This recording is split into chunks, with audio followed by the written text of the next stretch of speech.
masa lalu. Siapa yang tak pernah punya masa lalu? Tapi masa lalu yang hitam itu kalau kita taubat, illa man taba, siapa yang taubat, wa amana, memperbaiki keimannya, wa amila amalan salihah. Syaratnya 3. Kalau kau bertaubat, kau perbaiki imanmu, kau beramal soleh, diganti Allah, yubaddilullahu sayyiatihim hasanat. Semua yang jelek-jelek dulu diganti Allah menjadi hasanat, kebaikan-kebaikan. Mudah-mudahan kita semua termasuk yang tergolong dalam itu semua. Iyalah, Ustaz Somad kan gak punya dosa. Siapa yang bilang Ustaz Somad tak punya dosa? Dosaku banyak, sebanyak buih di lautan, sebanyak pasir di pantai, tapi Allah masih menutupi. Abdul Somad, ketika kau bicara depan orang banyak, ketika orang memanggil namamu Ustaz, bukan karena kau tidak ada aib, bukan karena kau tidak ada cacat, karena Allah masih menutupi aib cacat-cacatmu. Ditutupinya pakai apa? 3 lapis Allah menutupi. Pertama singlet, yang kedua koko, yang ketiga sorban. Maka saya bisa, andai Allah bukakan ini, tengok orang kurus sekali Ustaz. Sekaya-kayanya orang pakai baju cuma 3 lapis, singlet, koko. Kalau ada yang pakai baju 4 lapis, itu bukan orang kaya, orang kemam. Oleh sebab itu maka masa lalu semua kita tinggalkan. Allah menaikkan derajat. Allah kalau mau mengangkat derajat orang bukan main. Ada orang paling hebat namanya Malik bin Dinar. Malik raja, Dinar duit.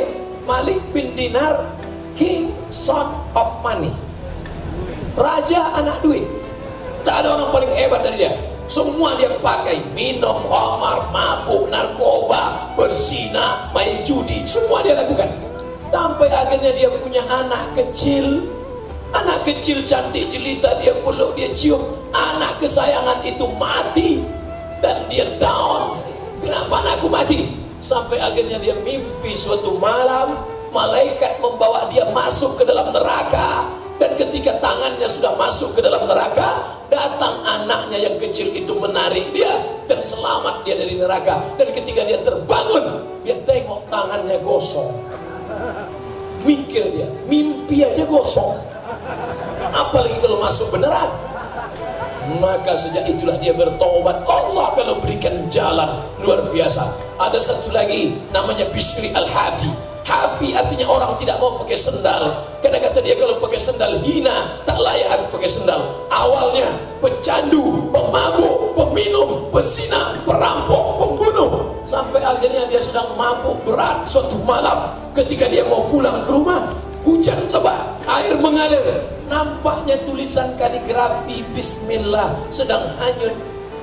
Di tengah mabuknya tengok Bismillah, rabun-rabun ada, dia ambil, dia bawa pulang ke rumah, dia tempel di dinding kamarnya. Dia pun tidur. Saat tidur terdengar suara, hai Bisri, sebagaimana kau sudah muliakan nama aku yang jatuh di embus air, maka sekarang namamu ku angkat setinggi-tingginya. Dia terbangun dan taubat. Maka hari ini, kemarin, besok, ini waktu terus berjalan dan kita akan mati. Mudah-mudahan setelah tausiah ini kita benar-benar kembali ke jalan Allah Subhanahu wa ta'ala. Tak perlu mimpi masuk neraka, tak perlu nanti nunggu hujan ngambil air hanyut letakkan ke dinding. Tapi kita bertaubat, taubat nasuha. Yang paling penting adalah awalnya baik, akhirnya su'ul khatimah, na'udzubillah. Yang paling baik adalah mati dalam keadaan husnul. Makanya saya selalu di mana-mana doakan saudara-saudaraku, kawan-kawanku, adik-adikku, jangan lupa nanti walaupun kita sudah ini berpisah, doakan Ustaz Somad mati dalam keadaan husnul khatimah. Jangan sekarang, cepat aja dia kita.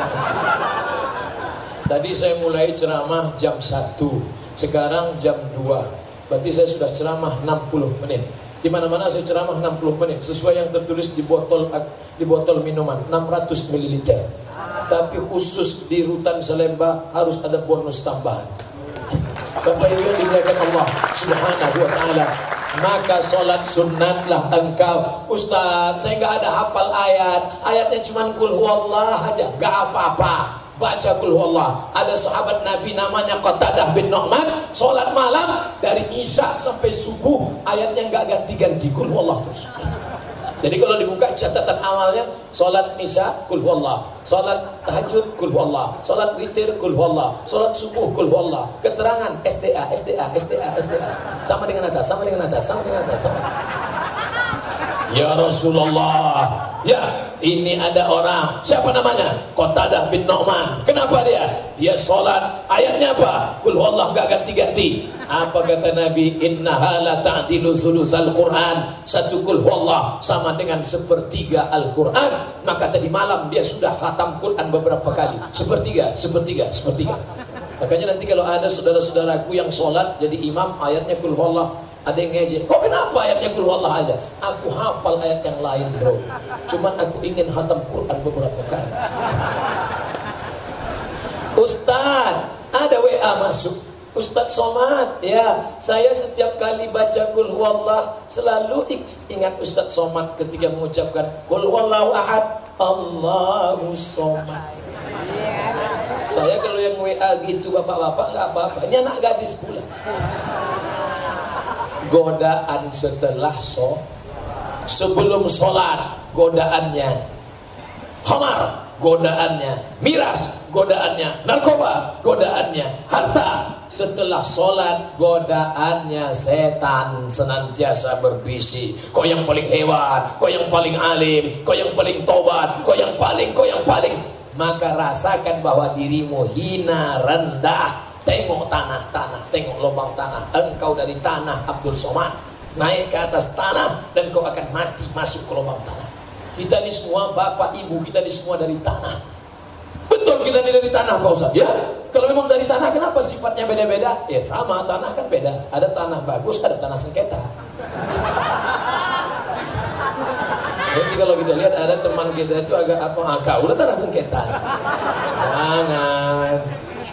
Kita melihat diri kita penuh dengan aib dan cacat. Tuba, berbahagialah orang liman syaghalahu aibuhu an uyubin nas. Orang yang melihat dirinya penuh dengan aib dan cacat sehingga dia melihat orang lain bersih. Kalau saya nampak adik-adik yang muda-muda, adik-adikku kau masih muda, aku sudah tua, dosaku banyak. Kalau saya lihat bapak yang sudah tua, lebih tua dari saya, bapak sudah tua, amal bapak banyak, sedangkan aku belum tentu sampai tua macam bapak. Kalau lihat mu'alaf, kemarin saya baru dari Jambi mengislamkan suku anak dalam 15 orang, 12 orang. Hai anak-anak dalam, hai anak-anak dari suku anak dalam, kalian baru masuk Islam, amal kalian bersih seperti kain putih yang tak ada noda. Kalian amalnya diulang dari nol. Di dunia ini yang amalnya diulang dari nol dua. Mu'alaf yang baru masuk Islam sama pegawai Pertamina. Dari nol ya Pak. Lain daripada itu catatan dosa-dosa. Maka lihatlah diri sebagai orang yang banyak berdosa. Jangan sangka kalau kau sudah pergi ke Mekah, aku yang paling hebat, aku yang ke Mekah bolak-balik, aku yang sudah haji. Nampaknya Haji Muhyiddin tersinggung nih. Mohon maaf Haji, saya penceramah yang tidak pandai sindir menyindir. Saya ngomong apa yang ada keluar dari otak saya saja. Tak pandai saya nyindir, mohon maaf. Makanya kalau ada yang tersinggung dengar ceramah saya, jangan tersinggung. Karena ada di beberapa tempat ada yang tersinggung, begitu selesai ceramah, dia langsung mati. Bukan karena saya hebat, enggak, memang ajalnya udah sampai.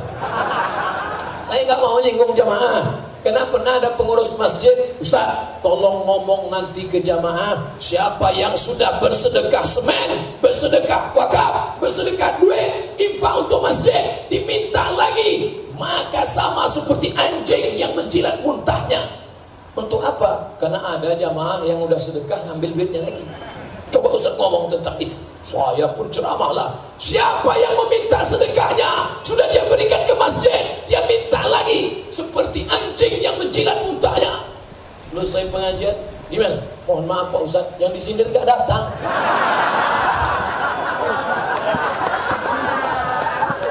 Ngapain kita sindir-sindir orang? Ngomong aja apa adanya. Jadi pentingnya bersih, bersih pakaian, tak ada kotoran, bersih tempat, bersih sudah, bersih pakaian sudah, bersih badan sudah, mandi sudah, wudhu sudah. Ada yang belum bersih, hati bersarang dendam, marah, hasad, dengki, busuk hati.